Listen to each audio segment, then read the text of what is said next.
Terima kasih Anda masih bersama kami. Pengetatan di tingkat likuiditas di tengah suku bunga sama yang ditetapkan Bank Sentral dinilai belum mampu menggeliatkan perbankan secara menyeluruh.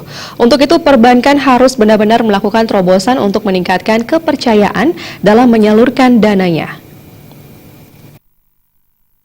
Pemerhati perbankan Wiraguna Bagus Oka mengatakan, kondisi ekonomi dunia yang mengalami penurunan secara langsung akan mempengaruhi kinerja perbankan karena terjadi pelemahan ekonomi yang sangat signifikan. Melemahnya potensi bisnis properti dan daya beli masyarakat membuat likuiditas perbankan mengalami gejolak yang signifikan. Menyikapi kondisi ini, perbankan harus cepat melakukan terobosan agar mampu mempertahankan likuiditasnya.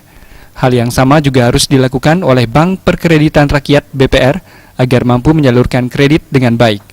Di Bali, hanya ada 2 BPR yang mendapatkan kepercayaan bank umum untuk menyalurkan KUR. Ini membuktikan sebagian besar BPR di Bali masih memiliki kinerja penyaluran kredit yang harus terus ditingkatkan.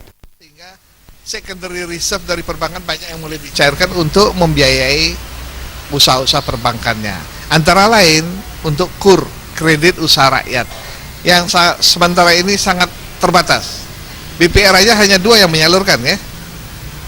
Dan itu sangat selektif dan tidak semudah apa yang dibayangkan, walaupun suku bunganya cukup rendah. Nah, ini tantangan kalau para pelaku usaha, kalau para bank-bank perkreditan rakyat tidak memperbaiki kinerjanya, dia sulit bisa mendapatkan jalan untuk bisa ikut menyalurkan KUR yang sangat dibutuhkan oleh masyarakat pelaku usaha di tingkat menengah ke bawah. Wiraguna Bagus Oka menambahkan, di tengah kondisi yang cukup sulit, perbankan masih bisa mencari strategi penguatan peluang sehingga mampu menurunkan dan mengatasi tekanan likuiditas yang dialami. Sutejo,